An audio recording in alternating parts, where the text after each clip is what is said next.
We stand with our eyes toward the east, awaiting the rising of the star, and pray that love shall become flesh and dwell among us, and that compassion shall be born in human hearts. We welcome all to our Christmas Eve service. My name is Kate Kinney, and I'm minister here at QUUF. I'd like to begin this service by acknowledging that the water, land, and shorelines here in Port Townsend are the traditional territory of the S'Klallam and Chimacum peoples. We honor and acknowledge our indigenous members and neighbors and vow to help restore and sustain their homelands. On this night of peace, let us settle our minds, calm our hearts with the ringing of the chime.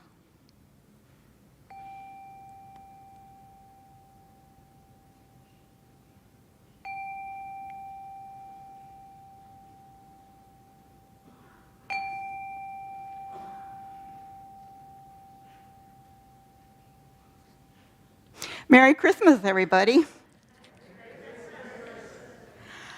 I'd like to welcome Pat and Doug Rodgers now, who will lead us in our Call to Community hymn number 237, the first Nowell.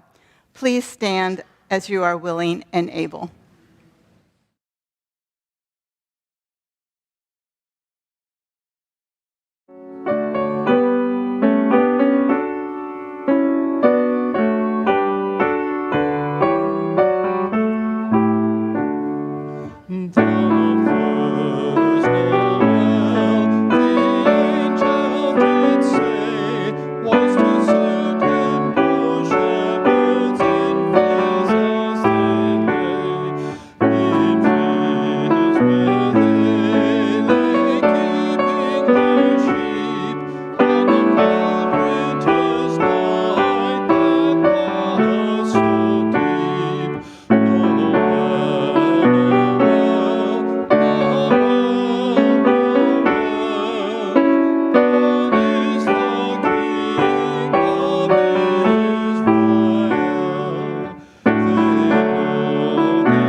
Thank you, Pat and Doug.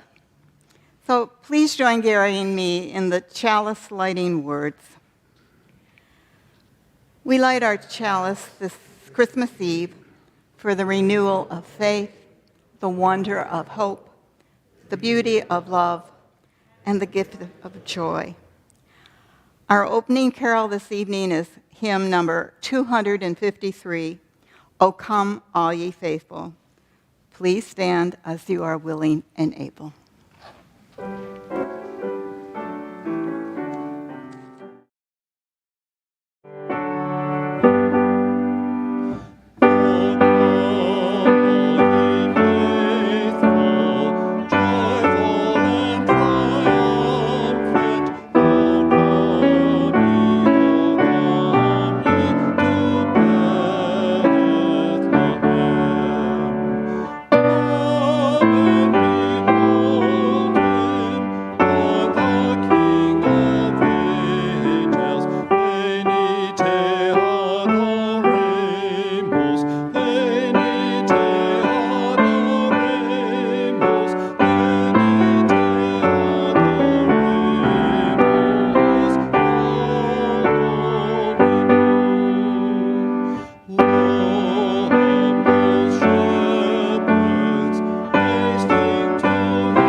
words this evening are a reading from Luke chapter 2. About that time, Caesar Augustus ordered a census to be taken around the empire.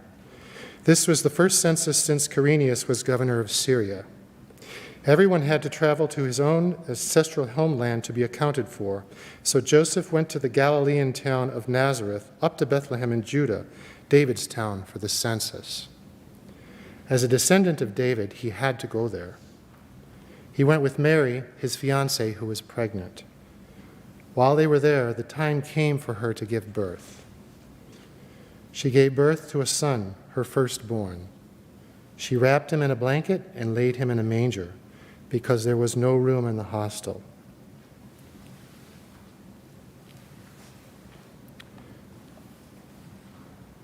We light this last candle for Christmas. We rejoice in the light and open our hearts to receive its warmth, illumination, and joy.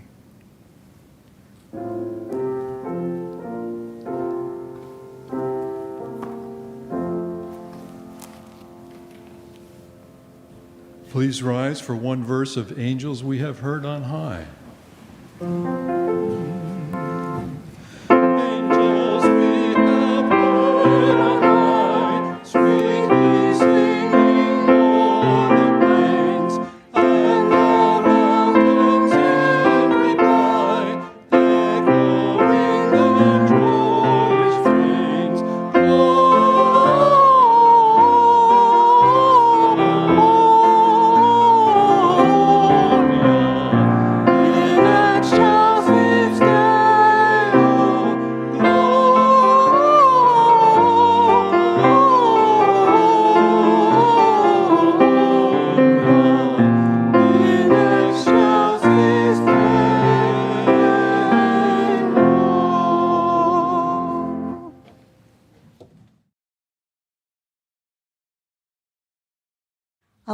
Christmas.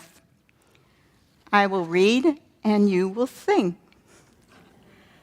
The miracle is now. The place is here. No angel's wings, no throne, no diadem. Yet, in this moment, a birth may mark another Bethlehem.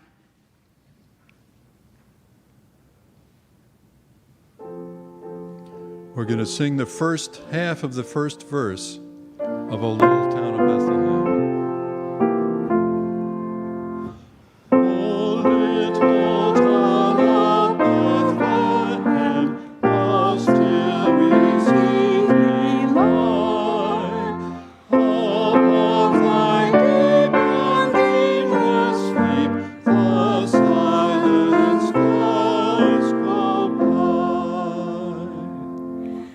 This is a time for wonders. The world cries for revelation, for another birth.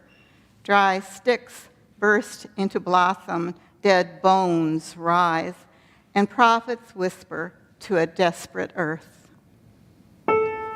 Yet in thy dark streets shineth the everlasting light, the hopes and fears of all the years are met in thee tonight. Some child unborn may rescue us, for still the wise men come with promises of release, the myrrh of hope, the gold of goodwill, the fresh and precious frankincense of peace. How silently,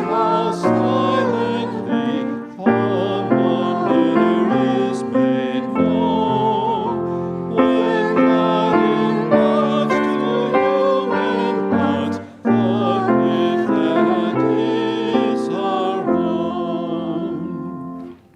Welcome all saints, all wisdom leaders. Welcome the long, slow climb. The place is here, and the miracle is now.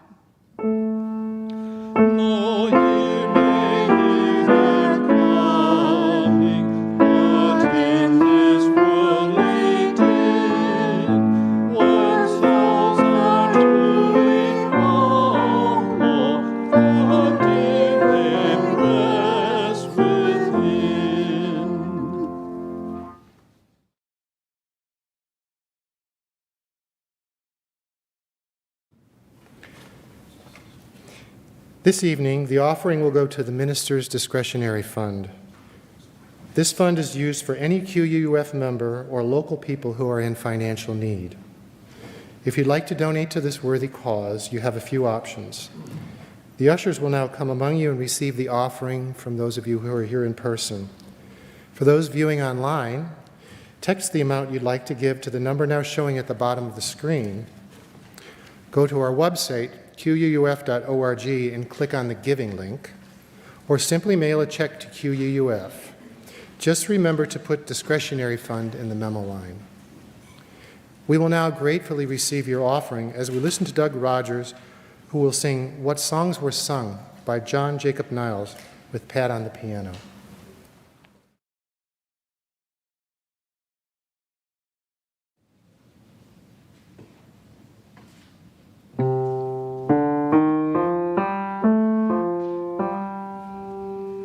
We cannot tell, we do not know what star shone down so long ago, when Mary birthed her own sweet Son, and peace and love became as one.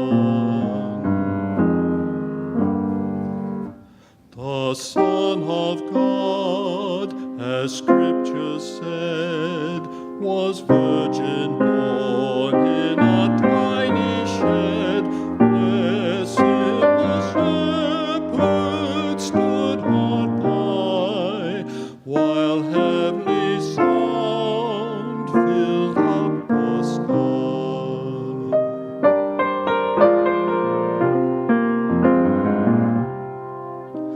Now let us stand uncovered all before this crashing holy scroll, where kings and angels dignify God's gift, His Son in humility.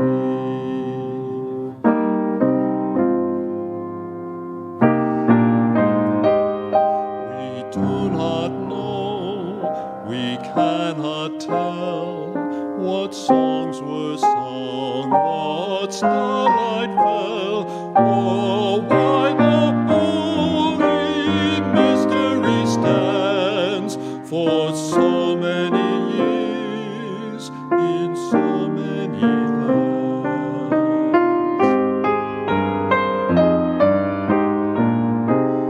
We cannot tell, we do not know what star shone down so long ago, when Mary birthed her own sweet Son, and peace and love became as one.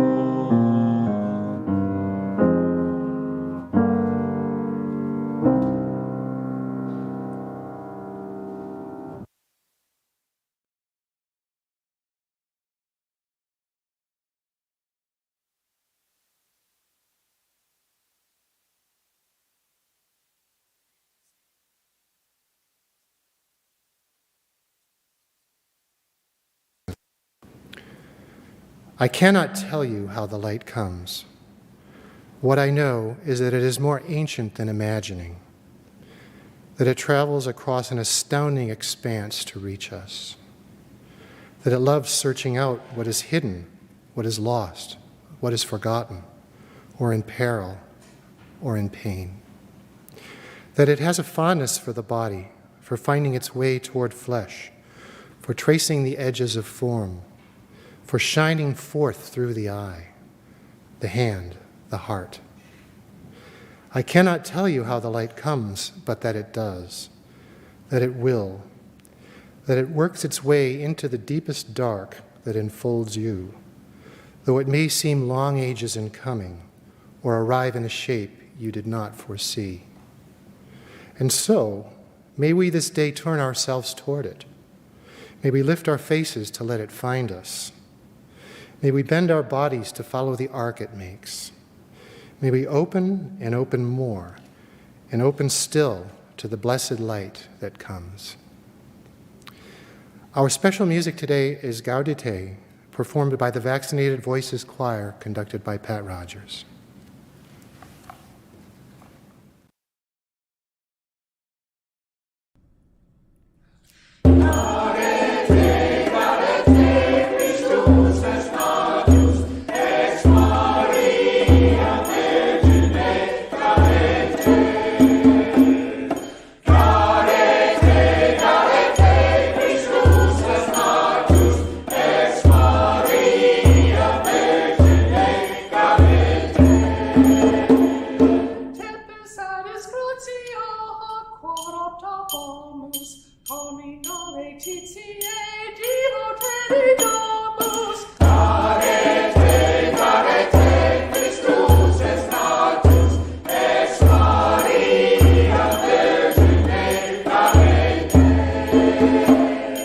Deus homo factus est natura verante, mundus renovatus est a Christo regnante. Carete, carete, Christus est natus, ex Maria Virgine carete.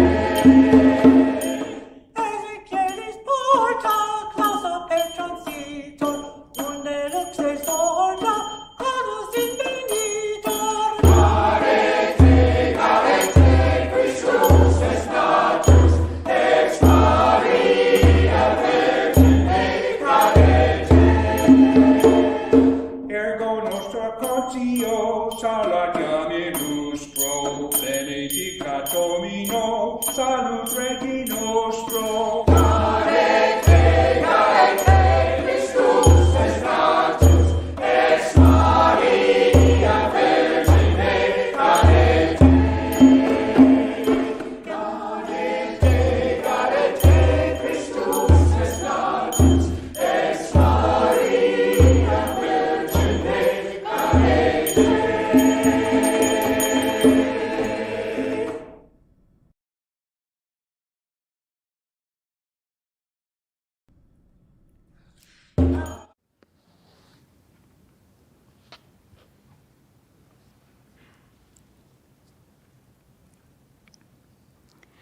I read the Christmas story to a friend's small children. Now, this is a way to bring the story down to earth. I read from a wonderfully illustrated book, and on the front page, Mary is very pregnant. And one little one cried out, "Well, isn't she fat?" And another boy said, No, Mary's going to have a baby, and the baby is in her tummy." Now, here was an interesting discussion starter with these young toddlers. And as we went through the whole story, we came across one of my favorite illustrations, that of Joseph and the angel Gabriel as they hoist Mary onto the donkey. And Mary is so pregnant that she's off kilter. And as I looked at the picture, I personally was sorry for Mary. And I asked the children, what do you think it was like to travel on the rough roads all the way to Bethlehem? And one little tyke immediately exclaimed, "Oh, the poor, poor donkey."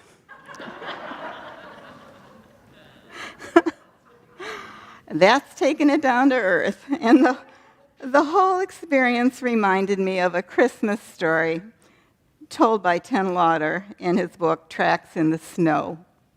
In this story, the donkey that carried Mary to Bethlehem tells us what he saw on the night of Jesus' birth. Quote, "Birth is an animal thing, sweaty, accompanied by screaming, bellowing, moaning, and panting, and it is full of blood and wonder. And there's always pain involved, not just physical pain, hard as that is. It's also the pain of being vulnerable, and without pain, no one claims life. Now, don't ask me why. I just know it so. I know it through my skin and my bones, my nostrils, and my tongue. Without the struggle, said the donkey. Life simply doesn't belong to anyone who doesn't have flesh and blood. End of quote. Well, going back to the tyke that I was talking about earlier, I think that the child who reacted and felt for the poor donkey got really to the heart of the Christmas story.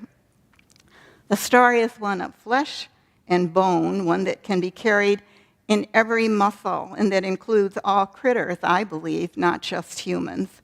We are all in this together, flesh and blood. We live the divine in our own bodies. Now, some of you may have different words to use instead of divine or the word God, perhaps breath or wisdom or life or earth.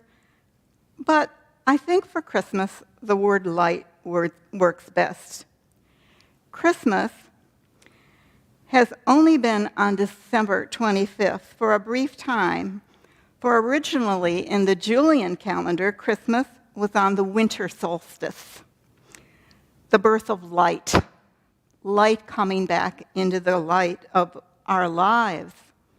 The Christmas solstice date existed for about 1,600 years. Now, with the changing of the calendar, it seems that may have put it off kilter, but I'm not so sure. We really cannot even see with the human eye the change from the dark to the light until about 3 days after the winter solstice. So we can perceive light, just a wee bit more of light, on December 25th. This Christmas story is about a child who came into this world connected to everything else in the world. All those animals, everyone is around. And he was born on the day that the earth is turning into light, as far as the story goes. Yet, he experienced the pain of physical birth, was born into a country under foreign rule, into a family plagued with troubles, into the hands of a bloodthirsty killer. This is not a great start. But you know, that's the point, I think. In the smallest of all life, the least powerful, the most vulnerable, whether human or any other form of life, this is where, in this story, the source of light in love exists. This is where light chooses to dwell, in the most common, the unseen among us. In the Christmas story, the center point is a homeless mother, father, and child. And these humble people are the bearers of the light, the heart of the divine. When I was a child, I remember that at the Christmas Eve service, the preacher asked every parent to hold up their babies. And I remember looking around, and there were a lot of children there. And this man said that these babies were the central symbol of the Christmas story. These were the heart of the story. Yes, Jesus is a historical wisdom figure, but the children today are the hope and the outpouring of love in the community. I remember that. Truman Capote speaks of this, and we probably know this story. It's one of my favorites, A Christmas Memory. He has this odd couple at its center, a child named Buddy and an older, mentally challenged woman. They're both unwanted, but together they find joy in each other's company. And as many people on the edge, they birth the divine, the light, between the two of them. On Christmas Day, they both exchange kites that they have made for each other, and the day is one of great beauty. They fly their kites, and finally they rest, and the woman says, "Oh, how foolish I am. You know what I've always thought, Buddy? I always thought that a body would have to be sick and dying before they saw the Lord. And I thought that when God came, it would be like looking at a Baptist window, pretty as colored glass, with the sun just pouring through. Such a shine, you don't know it's getting dark."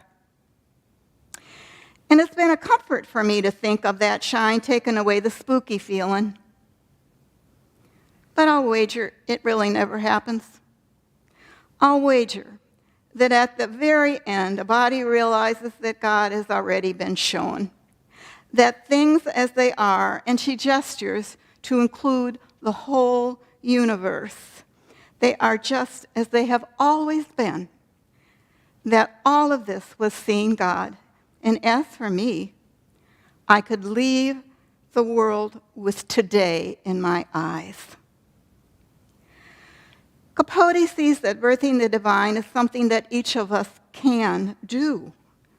And it often comes with the folks on the edge, those we normally do not see or might walk past. And often this takes place in parts of the world that are broken. Years ago, I spent several months in the Middle East and traveled throughout Israel in the war zones of the Golan Heights down to the southern border of Egypt. Yet the one place that I avoided, strictly avoided, was Bethlehem. At that moment in time, it might have been the most broken place on the whole earth. Children were throwing stones and being stoned, and enemies were fighting to own the city of Bethlehem. And the word Bethlehem means the house of bread. Humans from different positions were literally fighting to own the bread. I heard from many sources that Bethlehem was literally the pits and that travelers were not safe. Besides, it was a tourist trap, an impoverished town surrounded by Israeli soldiers. And my dear companion, a Jewish friend, was emphatic. Kate, don't go to Bethlehem. Whatever you do, don't go to Bethlehem. Well, of course, I went to Bethlehem. Something just drew me to that bus, and man, was it a bumpy ride. And Bethlehem was filled with cheap gift stores and dusty roads, and the church was built over the ancient Bethlehem cave, and the whole thing just never brought a sense of awe to me. Tourists were elbowing each other to be near the place where tradition says that Jesus was born. Flash bulbs were lighting up the walls as tourists stood near the place of the supposed manger. And it was ever so gaudy. There were hanging, flashing lights and smoke choking the air as hundreds of candles fought for space. And the crypt reflected brokenness as two dueling Christian sects were pretty much fighting with each other. And the whole experience, part of me was simply repulsed. And yet, this deeply broken place had the smell, confusion, and everyday earthiness of the human community. There were even cobwebs, I can remember them, on the oil lamps. No one had cleaned the place. And I believe that if anything is to be birthed, it should be right here, in the flesh and blood of this world, in this place that we call home, on this earth. It shouldn't be a fake Hollywood scenario. We need to move through the dark times of our lives before we reach the light. The Christmas story announces that human life, that all life, with all of its complexities, challenges, and pain, is where a light is birthed into both your life and in mine. To live is to grow, to move through pain, to change, to journey into the future. Now, we may love the image of the infant baby Jesus, yet I don't think that's the heart of the Christmas story. I think Christmas, on December of the solstice, brings us out of the darkness of the womb. It means taking on the pain that accompanies any new awareness. It surely means living and leaving old securities behind. That means for us and as a community. The Christmas story tells us that we are to bring light to the world. If we have ever caught a glimmer of light, well, then we need to speak of it, and we need to be it.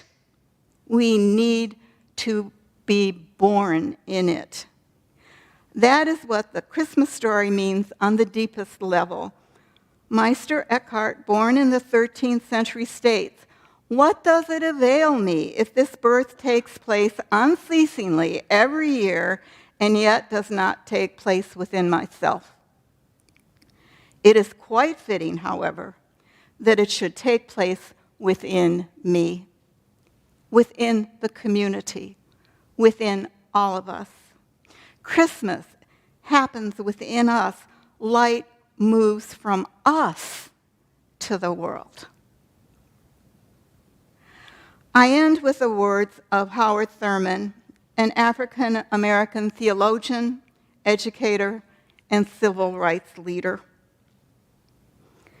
When the song of the angels is stilled, when the star in the sky is gone, when the kings and the princes are home, when the shepherds are back with their flocks, the work of Christmas begins. To find the lost, to heal the broken, to feed the hungry, to release the prisoner, to rebuild the nations, to bring peace among the people, to make music in the heart. May each of us walk with light, be light, knowing that we are being born over and over and over again every time we choose light and life. That is what living in the spark of the divine means. Good people all, Merry Christmas. Our closing song is hymn number 239, Go Tell It on the Mountain. Please stand as you are willing and able.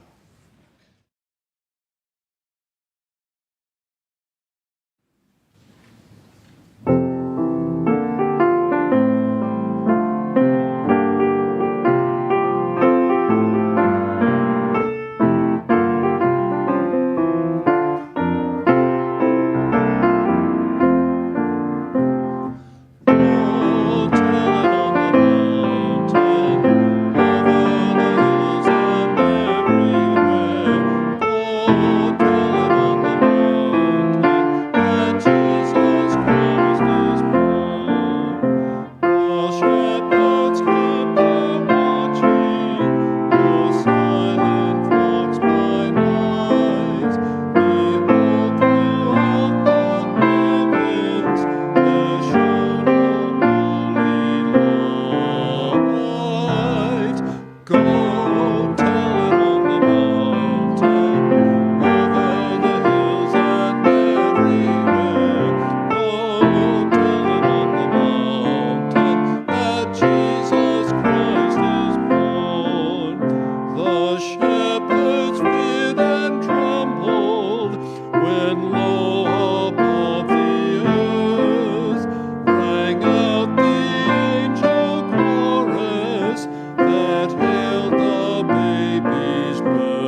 Before we leave by the light of our own candles, a final Christmas blessing by Rene Rucocci will be given.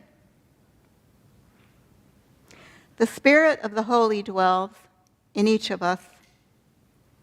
The Spirit of love dwells in each of us. May the flames in our hands remind us that eternal love dwells in our hearts.